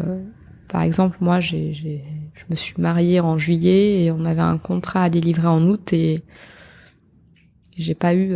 j'ai jamais fait ma lune de miel, par exemple. C'est des trucs tout bêtes, mais on est aspiré par quelque chose et qu'on soit aligné avec le projet ou pas. J'ai l'impression qu'une fois qu'on est dedans, il y a quelque chose qui nous aspire parce qu'on est dans une énergie, il y a une adrénaline, on a envie de faire des choses, de pousser, parce qu'on est dans une énergie créative et créatrice. Et je dirais ne pas être naïf, comprendre pourquoi vous êtes là Et quel est le sens pour vous? Et quel est le sens pour vous et quel est le sens pour vos associés? Et clairement, je pense que quelque chose qu'on a essayé de faire, mais sur lequel on a échoué avec Kathleen et ensuite avec Charles qui a rejoint l'aventure plus tard, c'est pourquoi tous les trois on est ensemble. Pourquoi on s'est choisi. Qu'est-ce que ça veut dire pour nous? Quelles sont nos motivations? Est-ce que nos motivations, c'est un exit, c'est gagner plein d'argent? Est-ce que c'est avoir du sens? Est-ce que c'est créer de l'impact? Est-ce que c'est un besoin de reconnaissance, c'est-à-dire de l'ego? Est-ce que c'est un mix de tout ça? Et si on n'est pas aligné, qu'est-ce que ça veut dire? Est-ce qu'il faut peut-être dire je ne reste pas parce que je ne suis pas aligné? Et ça, c'est des choses c'est très difficile à faire. Et surtout, est-ce qu'on s'accorde suffisamment de temps pour poser ces sujets-là? Tu vois, c'est peut-être mettre sur pause le temps qu'il faut le délivrer, justement, ne pas plonger tête baissée dans le tout doux, pour prendre le temps de se dire pourquoi on est ensemble, qu'est-ce qu'on va faire ensemble, quel est le sens du projet. Et tu l'as un peu effleuré, mais nous, ce qu'on voit quand on accompagne sur ces sujets-là, puisqu'on aide un peu quelques personnes qui se lancent, c'est aussi le rapport à l'argent. Et c'est très, très tabou. Alors, je pense en France en particulier, je sais pas, tu vois, aux US, ou peut-être qu'on peut en parler de façon un peu plus libre, mais justement, ce rapport à l'argent, est-ce que c'est un moyen? Est-ce que c'est une fin en soi? Et d'oser poser ces sujets-là qui, après, vont te driver dans ta vie d'entrepreneur, sur les choix que tu fais. Enfin, je sais pas si c'est aussi quelque chose, toi, que tu as vécu dans ce sens-là, mais c'est des sujets, je crois, qui sont assez compliqués à poser. Je pense qu'ils sont compliqués à poser, d'autant plus ils ne viennent pas tout de suite. Et c'est pour ça, je pense qu'il faut tout de suite les aborder. Je dis pas de faire des réunions avec des potentiels associés tout de suite, mais je pense que quand on a trouvé une personne, quand on a un vrai fit et qu'on se dit on veut s'associer, je pense que c'est tout aussi important que la conception du produit, de poser les fondamentaux de notre association et de parler de ces sujets tout de suite. Et en fait, avec You're Welcome, le sujet sur le capital, etc., on l'a très mal fait, en fait. C'était parce que on est des êtres humains, donc il y a l'ego, mais il y a aussi le côté on veut faire des promesses qu'on ne peut pas tenir forcément parce qu'il y a d'autres enjeux, et qu'une entreprise, c'est quelque chose de vivant qui avance et qui s'adapte, et que on peut être amené à s'arrêter, on peut être amené à sortir. Il faut se remettre en question, il faut être prêt à perdre. Et je trouve que c'est des sujets qui viennent relativement tard et qui en plus ne sont jamais abordés de manière explicite. C'est-à-dire qu'on va te présenter un pacte des associés, on va te parler de tableau de CAPI, on va te parler de BSA, de BSPCE, on va te parler d'actions gratuites. Il y a tout un langage et mais concrètement, tu as un produit, tu fais pas de revenus encore, qu'est-ce que ça veut dire tout ça? Et tu dois investir, et je pense qu'il faut pas être naïf dans le sens où on peut avoir un super fit avec quelqu'un. Ça ne remet pas en cause le fait qu'il faut avoir des conversations inconfortables, et c'est pas être mal vu en fait d'avoir ces conversations inconfortables. Il faut pas avoir peur de froisser la personne, de ne pas décevoir. Voilà, pour les gens un peu comme moi qui aiment faire plaisir ou pour qui en tout cas c'est le regard ou la perception qu'on peut avoir ou qu'on souhaite renvoyer de manière positive et importante. Des fois, il faut pas hésiter, je pense, en tout cas, avoir ces conversations dès le départ. Moi, je le ferai pour ma deuxième aventure, c'est sûr. Déjà, il faut savoir si on a envie de s'associer ou pas.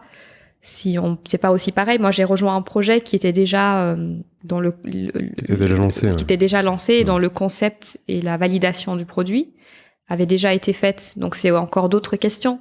C'est pourquoi est-ce qu'on rejoint ce genre de projet? Est-ce que c'est un projet qui est aligné avec... c'est des questions qui... Moi, j'aurais adoré me poser la question de... oui, au-delà du produit et du fait que tu adores bosser et tester des trucs, pour toi, what is in it for you? Qu'est-ce qu'il y a dedans pour toi, tu vois? Et des fois, on n'ose pas se poser ces questions parce qu'on se dit, oh, mais est-ce que c'est mon ego? Mais il faut se les poser, il faut se demander qu'est-ce qu'il y a dedans pour moi? Pourquoi, en fait? C'est-à-dire... Ça vient toucher le beau qu'on a en nous, mais il y a aussi le côté dark. Est-ce que je suis à l'aise avec ce côté dark? Moi, c'est d'accord avec ce que vous décriviez là tout à l'heure sur moi, j'appelle ça les volontés stratégiques. Alors, c'est pas moi qui les appelle. Hein. On nous a soufflé cette notion à l'oreille un bon nombre de fois, mais qu'est-ce que j'ai envie de faire avec cette entreprise d'un point de vue développement économique? C'est quoi le rapport que je souhaite avoir en management, dans mon management de société? J'ai envie de faire quoi dans mon organisation? L'apport au monde, c'est quoi dans la société? Puis effectivement, les volontés individuelles. Moi, je veux quoi pour moi? Est-ce que c'est un revenu complémentaire? Est-ce que c'est travailler sans chef? Est-ce que c'est gagner beaucoup d'argent? Et je pense que pour pouvoir avoir ces discussions en associé, il faut déjà être très à l'aise avec soi et être capable d'avoir cette discussion avec soi et être en confiance avec soi pour être capable d'explorer ça. Et puis après, avoir cette discussion avec les potentiels associés. Moi, je suis toujours assez inconfortable quand j'entends on a une association où on est hyper complémentaire en termes de compétences. Et moi, la première question que je me pose, mais c'est est-ce que vous faites confiance? Est-ce que vous êtes suffisamment en confiance pour partager et tout partager? Et en fait, la complémentarité des compétences, elle fait part en fait dans les bonnes associations. En tout cas, moi, c'est le point de vue que je défends. C'est d'abord, est-ce qu'on est capable de se faire confiance, de tout se dire, sans crainte du jugement de l'autre, sans crainte de la réaction de l'autre, et en ayant confiance dans ce que fera ou ce que pensera l'autre à mon égard. Et à ce moment-là, on peut envisager une forme d'association. Et le deuxième point, c'est moi je trouve toujours dommage en fait qu'on réduise ça en fait à un contrat juridique. On le voit là, avec Link Value, là on a un peu plus de 110 collaborateurs. Moi depuis que je bosse, j'ai signé, je sais pas, 300, 400 contrats de travail. Je suis toujours assez, de mes expériences précédentes aussi, je suis toujours assez chagriné de voir que moi je crois que le contrat de travail devrait être éthique. Et on devrait être capable de se taper dans la main, se dire les choses, en confiance, et de respecter ça. Malheureusement, on a mis un contrat de travail qui est juridique, et donc en fait, on fait confiance à un contrat et à des règles qui sont écrites. Et malheureusement, quand ça va pas, et quand on a besoin de la confiance pour sortir d'une situation quelle qu'elle soit, on se réfère au juridique. Et donc là, j'ai envie de dire, ça pète de façon systématique. Donc, comment est-ce qu'on peut bosser sur soi et développer la confiance en soi, mais pas cette forme de confiance où, comme tu le dis, j'ai confiance dans mes compétences, et ça y est, le hard skills. Google nous permet aujourd'hui d'avoir un accès, Internet nous permet d'avoir accès à un savoir. On n'a plus besoin d'aller à la fac, on n'a plus besoin d'aller dans la bibliothèque à 3h du matin. Moi, ce matin, j'étais en train de regarder mon newsfeed et j'ai trouvé plein de trucs hyper intéressants que je me suis noté, d'aller creuser, etc.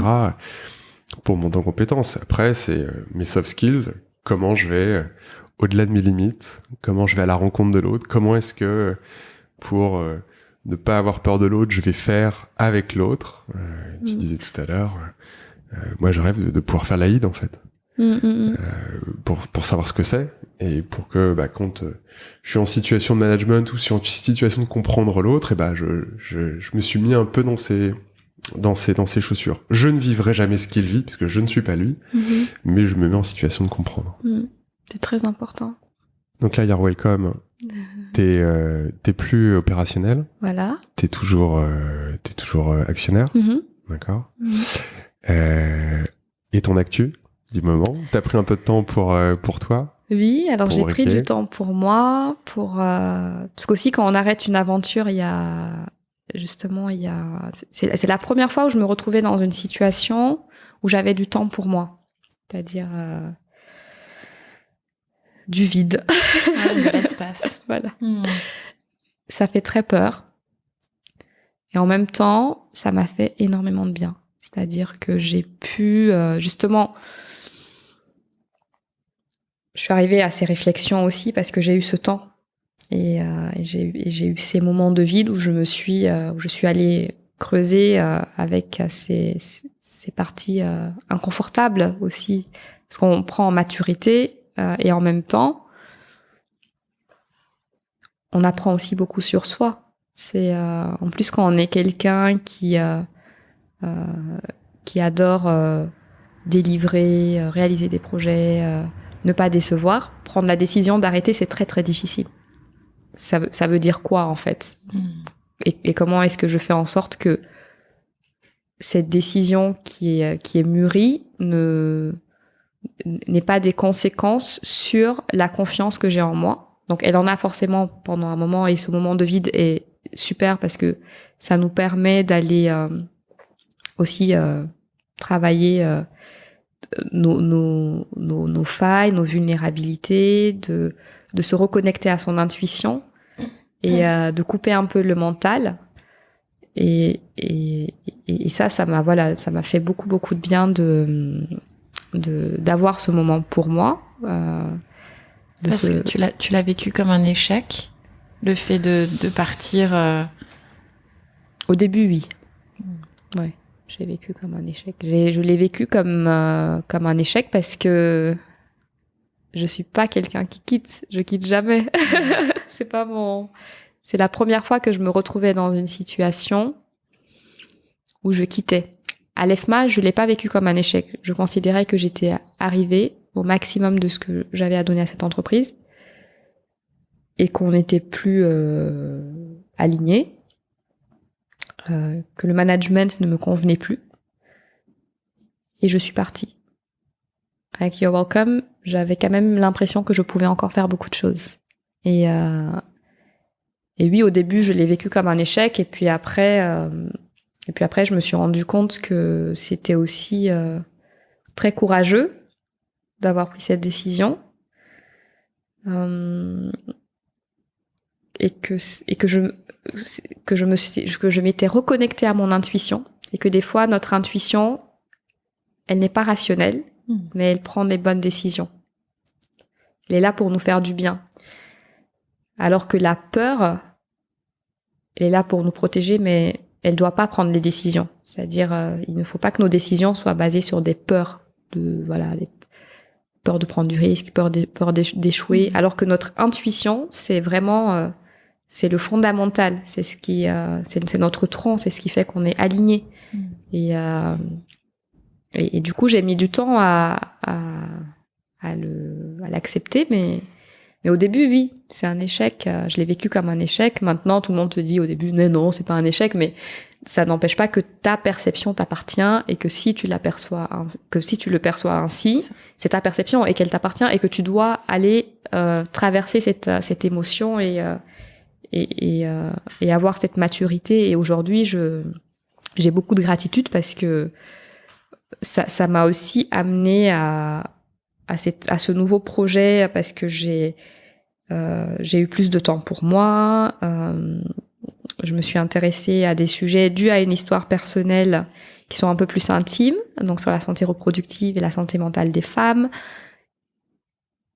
J'ai eu des compétences grâce à You're Welcome parce que j'ai rencontré des très très belles personnes, j'ai appris beaucoup de Link Value, de Romain, sur le produit, de Charles, même et de Kathleen aussi, qui m'ont donné assez confiance pour me dire, en fait, je me sens assez solide pour repartir sur un produit technologique et j'en suis capable. Et tout ça, ça met du temps en fait.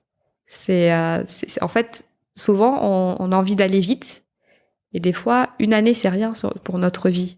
Et une année, des fois, c'est le temps du deuil, c'est le temps il y a plein de choses qu'on vit qui nécessitent au moins une année on ne perd pas quelqu'un, par exemple, et tout de suite après, on va mieux. Ça prend énormément de temps. On ne quitte pas un projet et tout de suite après, on retourne sur un projet. Et en plus, on est dans une société qui va très, très, très vite. Du coup, réapprendre à être dans ce temps long parce que nos émotions nous disent, nous, on a besoin d'au moins une année pour aller mieux, pour repartir sur un nouveau projet, pour nous reconnecter à notre intuition, à notre... En fait, on ne nous apprend pas ça à l'école. Donc ça prend du temps. Et quelque part, tant mieux, en fait.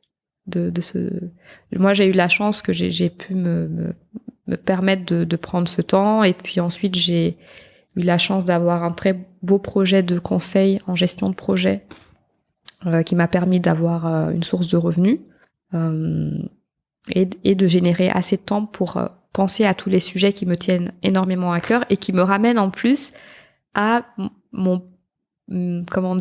ma flamme de base qui sont les femmes, quelque part. Et ça, c'est aussi grâce à You're Welcome.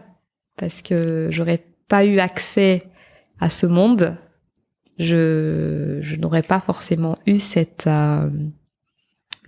envie de porter un nouveau projet avec une brique technologique et une brique à impact. Alors, qu'est-ce qu'on te souhaite là pour le lancement du nouveau projet? Je dirais de belles histoires à raconter, de belles rencontres. Et j'ai envie que ce soit un projet qui fasse vraiment du bien, en fait, aux gens. C'est pour ça que, pour le coup, aux femmes, qui fasse beaucoup de bien aux femmes. Et pour le coup, je n'ai même pas travaillé sur un business model. Parce que je me dis, aujourd'hui, je vois l'argent comme de l'énergie. C'est une énergie qui me permet, voilà, ça doit plus être le drive, en fait. Et quand on voit l'argent comme de l'énergie, je suis convaincue que, pour le coup, ça sera jamais un problème. Ça veut pas dire qu'il faut pas bosser sur un modèle économique, etc. Mais écrire le sens, les valeurs, écrire le produit, valider le concept du produit, trouver les bonnes personnes. Pour moi, c'est ça les fondamentaux, en fait. Et ensuite, tout ça fait que l'argent, ça va être de l'énergie qui va permettre à toutes ces briques de s'amplifier. Donc, un projet qui fasse du bien aux femmes et qui me fasse du bien aussi à moi. Ça, c'est important. Ouais. Est-ce que tu as lu des choses, tu as pris beaucoup de recul, beaucoup de hauteur cette année. Est-ce que tu as lu des ouvrages, est-ce qu'il y a des ressources que tu peux conseiller qui t'ont fait du bien, qui t'ont aidé aussi à prendre ce recul? Alors, j'ai beaucoup lu sur le corps des femmes. Voilà, ça c'est aussi lié à mon histoire personnelle, mais je m'y suis énormément intéressée. Un livre qui m'a fait beaucoup de bien, c'est The Woman Code. Il n'est pas encore en français, je pense, il faut regarder. Et il est super parce que c'est une femme qui se fait diagnostiquer par un syndrome qui s'appelle le syndrome SOPK, qui touche une femme sur 10. Son gynéco lui dit, mais ça touche une femme sur 10, c'est incurable, c'est la vie. Et elle se dit, je ne vais pas m'arrêter à ça. Vous m'avez diagnostiqué ce syndrome qui a quand même des conséquences sur ma santé mentale et ma santé reproductive. Et je vais justement essayer de trouver des solutions. Donc elle raconte un peu son parcours pour trouver des solutions, et puis elle donne plein de petites recettes sur, par exemple, le pouvoir des cycles pour les femmes, comment est-ce qu'il faut manger, comment est-ce qu'il faut s'organiser. Donc il y a aussi une partie nutrition qui est assez chouette. Et puis un autre bouquin qui m'a fait beaucoup de bien, c'est un bouquin de Samantha Power. Et c'était alors le titre, il est en anglais aussi. En plus, c'est un titre que je cite tout le temps. Je vais le retrouver. The Story of an Idealist, je crois. Enfin, oui, je vous le redonnerai. Et c'est l'ancienne ambassadrice de l'ONU des États-Unis, sous Barack Obama, mais qui a un profil assez incroyable et qui est une immigrée irlandaise de famille catholique qui part vivre aux États-Unis à l'âge de 9 ans, je crois. Donc, il raconte un peu comment elle arrive aux États-Unis. Alors, on a des histoires très différentes et on est une génération très différente, mais je me suis retrouvée dans beaucoup d'anecdotes qu'elle raconte. Et ensuite, son rêve, c'était elle a un truc avec l'impact, la mission, etc. Et elle se dit, il faut que je fasse des choses autour de ces sujets. Et elle se retrouve dans une boîte qui fait des relations internationales en stagiaire. Et c'est que des tipping points un peu bancals comme ça, mais qui l'amènent là où elle va finir, quelque part ambassadrice de l'ONU auprès des États-Unis. Elle devient un reporter de guerre. Elle fait la guerre du Balkan. Elle fait des critiques sur la politique des génocides aux États-Unis. Donc elle se retrouve un peu conflictée sur plein de sujets. Et il y a tout un chapitre sur comment est-ce qu'elle traverse ces conflits intérieurs quand elle devient ambassadrice des États-Unis auprès de l'ONU, par rapport à la Samantha qui est reporter de guerre. Voilà. Et ça, je trouve que c'est super intéressant parce que on a tous cette dualité en fait. On a tous ça. Et je trouve que c'est super d'aller découvrir cette dualité. Et pourquoi c'est là et qu'est-ce que ça veut dire voilà. Donc c'est passionnant. Mais je vais retrouver le titre du bouquin. Ouais, on le mettra aussi dans les ressources partagées. Qui est-ce que tu aimerais voir passer être à ta place? Qui t'aimerais écouter? Oh là là. J'allais dire mon mari. On va lui proposer alors. Voilà. Gilles, si tu nous écoutes, si tu nous entends. C'est vrai, il est à côté. Voilà. C'est quelqu'un que j'aime beaucoup et je pense que ça sera. Je pense que ça sera intéressant de l'écouter. Bon, génial. Peut-être avant de finir, moi, j'avais une dernière question, Fatou. Avec Tipping Point, on parle beaucoup aussi de leadership et de manière de prendre soin des organisations, de prendre soin des hommes et des femmes qui composent des organisations. C'est quoi un leader pour toi? Je pense à une femme là. Ouais. Ngozi Adichie, qui est la nouvelle patronne de World Trade Organization, c'est l'Organisation mondiale du commerce. Voilà. Première femme patronne de l'Organisation mondiale du commerce. Et c'est une femme incroyable. C'est quelqu'un qui arrive à... Elle arrive à allier ce côté profondément humain, cet intérêt du bien commun, en fait. Elle est animée par l'intérêt du bien commun. Et du coup, toutes ses politiques publiques, tout ce qu'elle fait au quotidien, c'est infusé par ça. Et on le sent. Et elle a fait des choses incroyables. Elle a été ministre des Finances, je pense, Finances ou Budget au Nigeria. Elle a fait des choses incroyables. Elle a pris ce poste qui est juste assez incroyable que ce soit la première femme, en fait, parce que l'Organisation mondiale du commerce, ça impacte quand même beaucoup les femmes. Et c'est vrai que la première chose qu'elle a, je pense que dans son discours, quand elle est arrivée, elle a quelque chose de très franc. Elle a dit, bon, il est temps qu'on fasse les choses différemment. Et j'aime beaucoup ce langage elle a ce ton très franc et en même temps, elle a assez d'empathie pour fédérer. Et en même temps, on sent qu'elle est animée par quelque chose de plus grand qu'elle, qui est l'intérêt général. Et ça, je trouve que ça fait vachement de bien quand on a des gens qui... pour moi, un leader, c'est ça, en fait. C'est quelqu'un qui est animé par l'intérêt général et qui, du coup, prend toutes ses décisions sur une base pragmatique, transparente et positive. Avec assez d'empathie pour pour se demander comment est-ce que cette décision va, que ce soit au niveau politique ou même économique, quand je prends une décision en entreprise, comment est-ce que ça va rejaillir sur mes équipes en interne et du coup, quel effet ça va avoir sur mes clients et du coup, comment mes prestataires vont être inclus, avoir cette vision globale et se dire comment est-ce qu'on fait en sorte que cette danse et cette mélodie, elle soit belle et positive pour tout le monde en fait. En tout cas, c'est ce que... Génial. Merci Fatou. 1000 fois merci. Je crois que tu as parlé de beaucoup de femmes qui t'ont inspirée, de femmes fortes, de femmes courageuses, de femmes leaders. Pour nous, avec Romain, tu en fais vraiment partie. Tu vois, t'es pas seulement celle qui prend exemple, mais t'es un exemple, t'es un rôle modèle, je crois, pour les femmes. Non, mais vraiment, avec tes forces, avec... toute ta douceur aussi, et je crois qu'on l'entend vraiment dans cet audio, avec bien sûr tes vulnérabilités, et c'est ce qui nous relie, Et merci de les avoir partagés ce matin avec nous. Merci à vous. Mille merci, Fatou. Et j'adorerais aussi vous écouter.